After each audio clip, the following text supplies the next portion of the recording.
Oke, welcome back to another daily coding videos dari dosen ngoding guys. Dan sekarang kita lanjutin lagi petualangan kita belajar tentang Flutter Block REST API.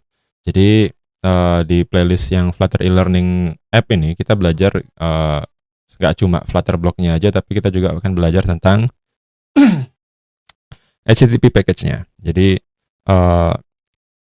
ada sebuah konsep utama ya yang teman-teman harus pahami, bahwa kalau bikin app itu Android, mobile apps segala macam, itu sekarang ada ada trennya, ada gimana ya jelasinnya. Ini app itu sebagai front end-nya. Nah, nanti ada yang namanya back end.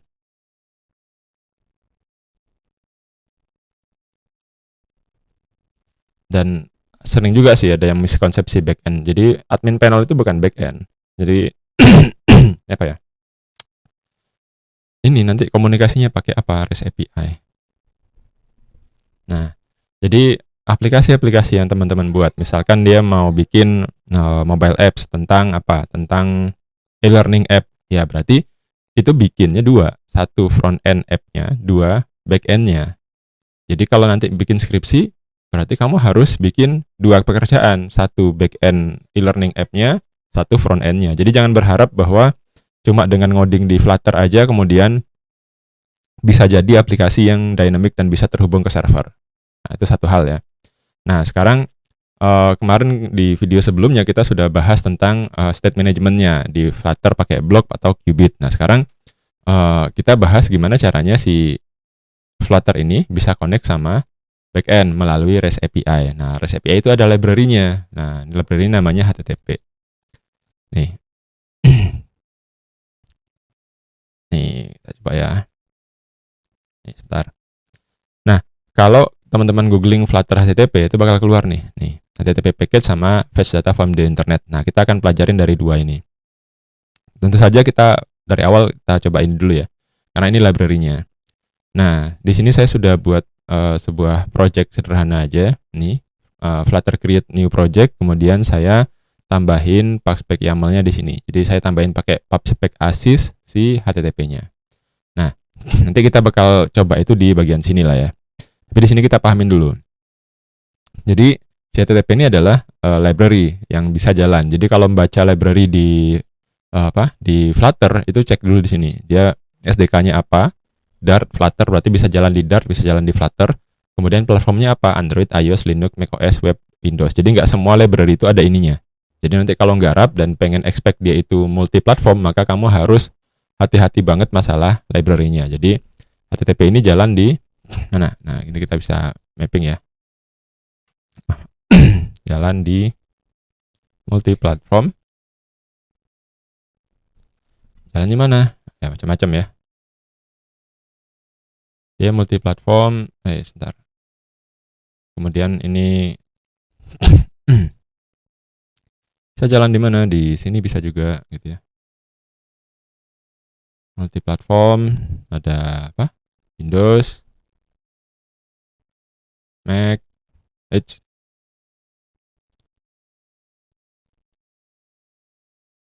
semacam Android. Apa tadi nih? iOS, Linux, macOS. Jadi ada iOS. Oh, ini ada macOS, ada iOS. Apa lagi ya? Linux. Sorry. Nah, jadi nggak semua teman-teman library itu bisa jalan di multi-platform. Nah, ini yang harus disadari juga. Jadi kadang-kadang nanti anak-anak itu bikin judul skripsi itu multi-platform. Nah, tapi multi-platformnya itu tidak dijelasin multi-platform yang mana gitu. Ya, ketika ditagih di Mac-nya, mana iOS-nya, buyar, meneng. Jadi hati-hati ya kalau mengklaim something itu. Jadi kita bilang ini bisa connect di mana ya, tapi library-nya dicek dulu.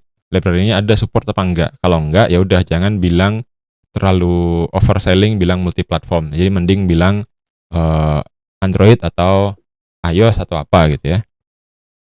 Nah, ke multi-platformanya itu juga di Flutter itu nggak cuma ininya doang, si Flutter-nya aja, si library yang teman-teman pakai itu juga harus dipastiin dia multiplatform apa enggak. Nah, kalau kita pakai si HTTP, dia udah clear multiplatform gitu ya. Terus dia ini adalah nih, composable feature based library to making HTTP request. Jadi goals-nya apa? Ini adalah making HTTP request. Ya.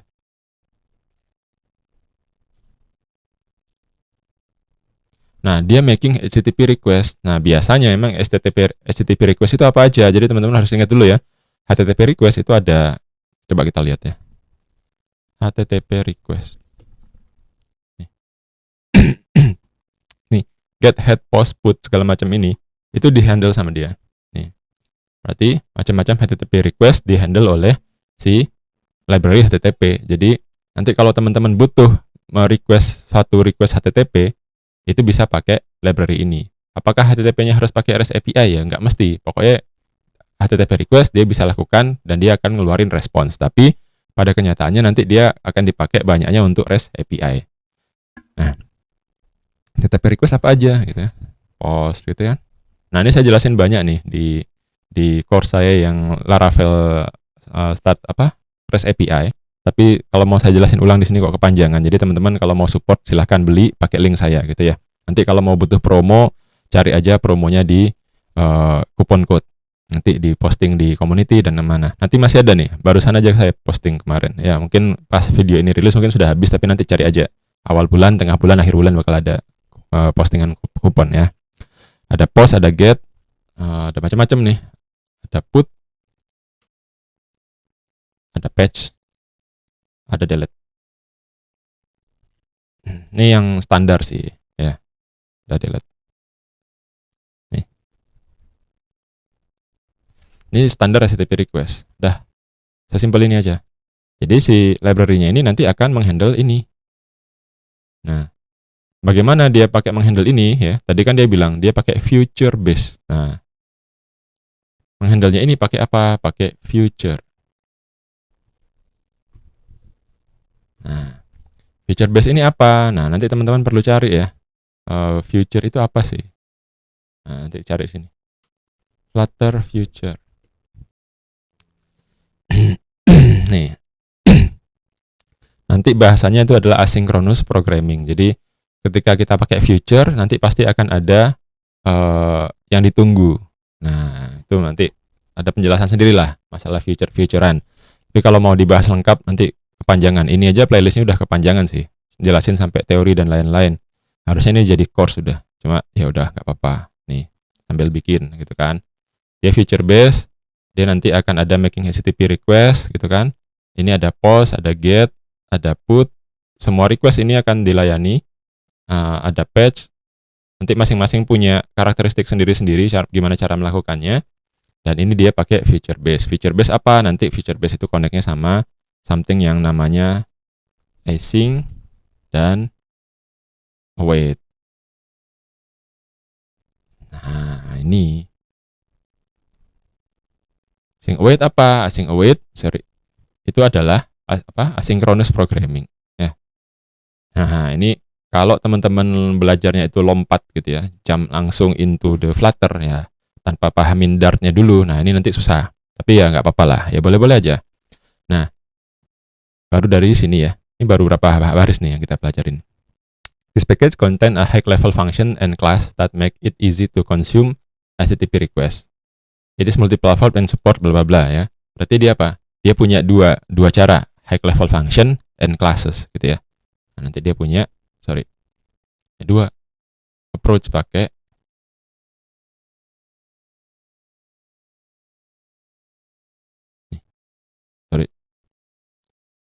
high level function dan ada yang main class ya.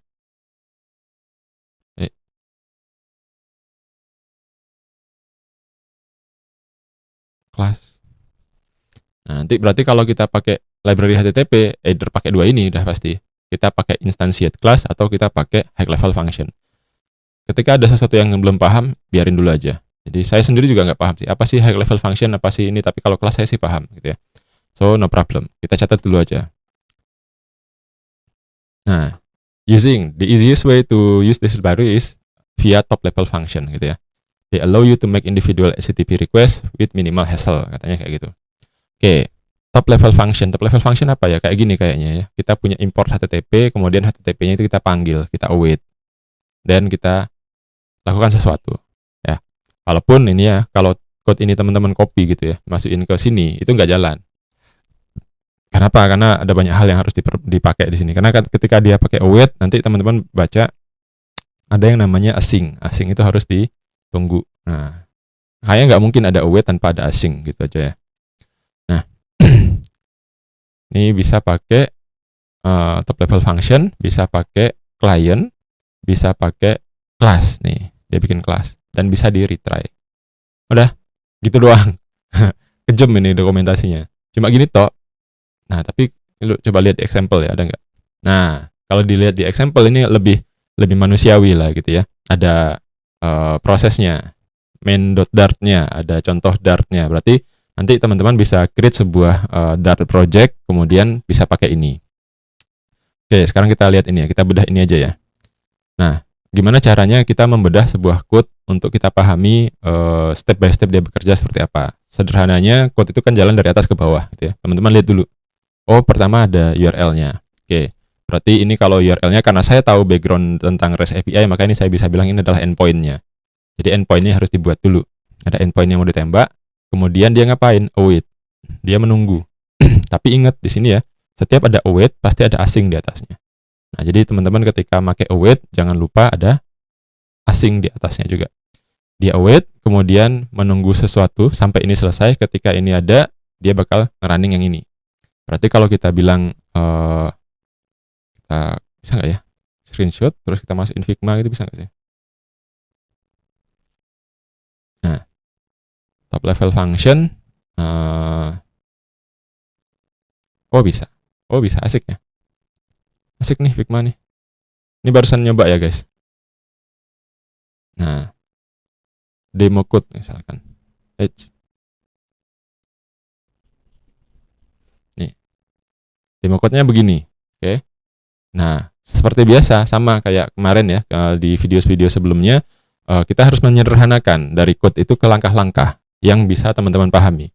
Karena kalau di pengalaman saya, mahasiswa dikasih ini, itu dia nggak paham. Ini ngapain sih gitu. Nah, ini harus dijabarkan lebih detail ke langkah-langkah yang lebih spesifik nih. Apa gitu ya. Contoh satu, pertama, kita punya code ini. Pertama yang dibutuhin apa? Ya, seperti biasa, import gitu kan. Habis import, dia butuh apa? Dia butuh apa nih? Endpoint ya. Nih, endpoint nih guys. Yang ini nih endpoint ya. Kemudian habis endpoint kita ngapain? Kita await. Ya kan? Dan setelah await kita ngapain? Kita nungguin response. Udah, gitu doang. Ya kan? Ya, codingan yang kemudian kamu agak sulit ini nanti kalau dikasih ke mahasiswa itu ya. Itu susah. Kenapa? Karena tidak paham tentang apa ya? Asynchronous programmingnya, yang async await-nya ini. Pertama, import. Terus nih, import ya. Dart. Habis gitu endpoint. Endpoint mau nembak mana? URL mana? Terus await. Nih, await response. Await, jangan lupa. Ini dikasih ini nih kayaknya ini. Sorry. Kasih notes. Nih. Jangan lupa setiap ada await pasti ada async. Nah, nih. Di function call-nya. Di function definition-nya. Nah, kayak gini ya. Jadi setiap ada kok kecil? Oh, ya wes. Ini aja ya. Jadi await ini harus ada async-nya yang atas ini. Nah, kemudian baru kita jadikan sebuah response. Dah, jadi stepnya sederhana. Jadi nggak usah di overcomplicated things gitu ya. Dah, import library-nya, endpoint-nya apa, await-nya apa. Oh ya, sorry. Ini kurang nih. Response. Sebelum response ini kita perlu nge-request dulu. Request-nya apa? Request-nya nanti akan ikut namanya HTTP request nih. Ya. Nah, ini kasih lagi nih. request-nya ikut HTTP request. Mau apa? Ya, cek di atas sini. Mau post, get, put, delete gitu ya. Nah, post, get, put, delete. Nah, dah 4 itu aja. Jadi kalau teman-teman mau memahami si HTTP package ini, ya basicnya ya sederhana. Dan nanti kalau sudah belajar, sudah membuat mappingnya ini, ya sudah buat konsep mapnya ini, nanti bisa nih paham nih. Oh ternyata satu, gitu ya. Si HTTP itu udah multi platform. Jadi kalau mau saya pakai di Windows aman, gitu kan. Pakai di Android aman, gitu kan. Kalau mau pakai di iOS juga aman. Terus apa lagi? Oh dia itu sebagai class base high level function. Kita bisa dipakai untuk making HTTP request. HTTP requestnya apa aja nih, ya? Get, post, put, fetch, tergantung lah ya. HTTP requestnya pengen apa gitu kan. Delete. Nah, dia pakai feature base. Feature base berarti pakai async dan pakai await. Dah. Terus demo code. Nih, demo code-nya gimana? Sederhana aja, nggak usah dipikir angel-angel. Pertama, import dulu, import, ya kan. Kedua, endpoint, nih endpoint gitu kan. Ketiga, await, langsung panggil await. Di request, requestnya apa? Nih kebetulan adalah http.get gitu kan. Habis gitu, response, responnya mana? Ditunggu aja. Kalau ada respons status code apa, maka lakukan ini gitu kan. Nah, untuk lebih detail teman-teman, masalah REST API, ya itu tadi. Ada course saya tak bahas panjang lebar 5 jam.